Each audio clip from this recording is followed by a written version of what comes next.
अपनी भाषा में आप सभी का स्वागत है। हिंदी व्याकरण में आज हम अव्यय के अंतिम दो भेद विस्मयादिबोधक और निपात का अध्ययन करेंगे। पहले भाग में हम विस्मयादिबोधक अव्यय के बारे में विस्तार से जानेंगे। विस्मयादिबोधक शब्द का निर्माण विस्मय प्लस आदि प्लस बोधक इन तीन शब्दों के मेल से हुआ है। इनका अर्थ है विस्मय आदि भावों का बोध कराने वाले शब्द। विभिन्न वस्तुओं को देखकर मानव हृदय में विभिन्न प्रकार के भाव उत्पन्न होते हैं।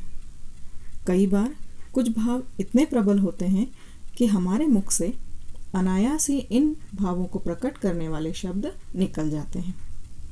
तो आइए इनके कुछ उदाहरण देखें। इन उदाहरणों से हमें वक्ता अपनी बात कहते हुए किन भावों को प्रदर्शित कर रहा है यह स्पष्ट पता चलता है।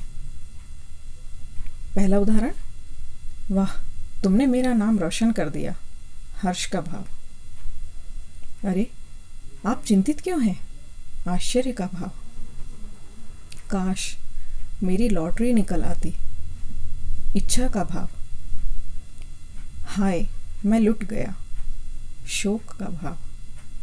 छी यहाँ तो गंदगी है, घृणा का भाव। ओह सानिया फिर चूक गई, दुख का भाव।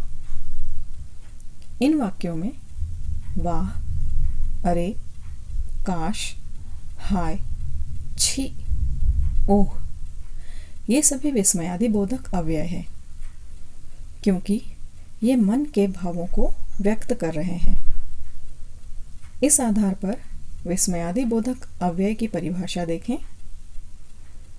जो अव्यय शब्द हर्ष, आश्चर्य, शोक, इच्छा, भय, घृणा, दुख आदि भावों को प्रकट करते हैं वे विस्मयादिबोधक अव्यय कहलाते हैं।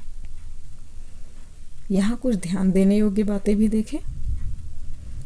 विस्मयादिबोधक शब्द हमेशा वाक्य के प्रारंभ में ही प्रयुक्त होते हैं। विस्मयादिबोधक शब्दों के बाद हमेशा विस्मयादिबोधक का चिन्ह लगा होता है। विस्मयादिबोधक शब्दों का संबंध वाक्य या वाक्य के किसी अन्य शब्दों से नहीं होता है। ये किसी को सूचना देने के लिए भी प्रयुक्त नहीं होते हैं, बल्कि ये केवल विभिन्न प्रकार के मनोभावों को प्रकट करते हैं। कभी कभी संज्ञा, सर्वनाम, विशेषण तथा क्रिया शब्द भी विस्मयादिबोधक की भांति प्रयुक्त होते हैं। आइए इनके भी कुछ उदाहरण देखें। पहला उदाहरण है संज्ञा से। राम राम, पिता ने तुम्हें भी घर से निकाल दिया। दूसरा उदाहरण सर्वनाम का है। क्या रोहन एवरेस्ट की चोटी पर पहुंच गया। तीसरा विशेषण का उदाहरण देखें। अच्छा अभी तुम्हें ठीक किए देता हूं। चौथा उदाहरण है क्रिया का। चल गधा कहीं का, मुझे ठगने आया है। अब विस्मयादिबोधक के कुछ भेद और साथ ही उनके उदाहरण भी देखेंगे। विस्मयादिबोधक के मुख्य भेद इस प्रकार से हैं। हर्ष सूचक, और इसके उदाहरण है वाह, शाबाश, आहा। पीड़ा या शोक सूचक विस्मयादिबोधक शब्द हाय, उफ, आह, ओह आदि। विस्मय सूचक अरे, क्या। घृणा सूचक छी छी, थू थू। स्वीकृति सूचक ठीक, अच्छा, हाँ। चेतावनी सूचक खबरदार, सावधान, होशियार। आशीर्वाद सूचक शब्द दीर्घायु हो, जीते रहो। अभिवादन सूचक शब्द है राम राम, चरण स्पर्श, नमस्ते, प्रणाम, नमस्कार।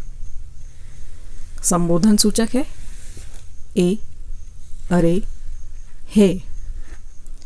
अनुमोदन सूचक है ठीक, अच्छा, हाँ। अब इसके बाद हम अंतिम भेद देखेंगे, निपात, और ये है अव्यय का अंतिम भाग। निपात को विस्तार पूर्वक समझने के लिए पहले कुछ उदाहरण देखें। अनिल पटना जाएगा, अनिल भी पटना जाएगा, अनिल पटना भी जाएगा। यहाँ पहले वाक्य में पटना जाने की सामान्य सूचना है। दूसरे वाक्य में संज्ञा पद अनिल के बाद भी लगाने से पता चलता है कि कई लोग पटना जा रहे हैं और उनमें एक अनिल भी है। तीसरे वाक्य में संज्ञा पद पटना के बाद भी लगाने से पता चलता है कि अनिल कई जगह जाने वाला है और उनमें से पटना भी एक है। इसी प्रकार एक अन्य उदाहरण देखेंगे। मालिक को रामू ने यह समाचार दिया था, मालिक को ही रामू ने यह समाचार दिया था। मालिक को रामू ने यह ही समाचार दिया था, मालिक को रामू ने ही यह समाचार दिया था। मालिक को रामू ने यह समाचार ही दिया था। इन वाक्यों में पहला वाक्य समाचार देने की सामान्य सूचना देता प्रतीत होता है।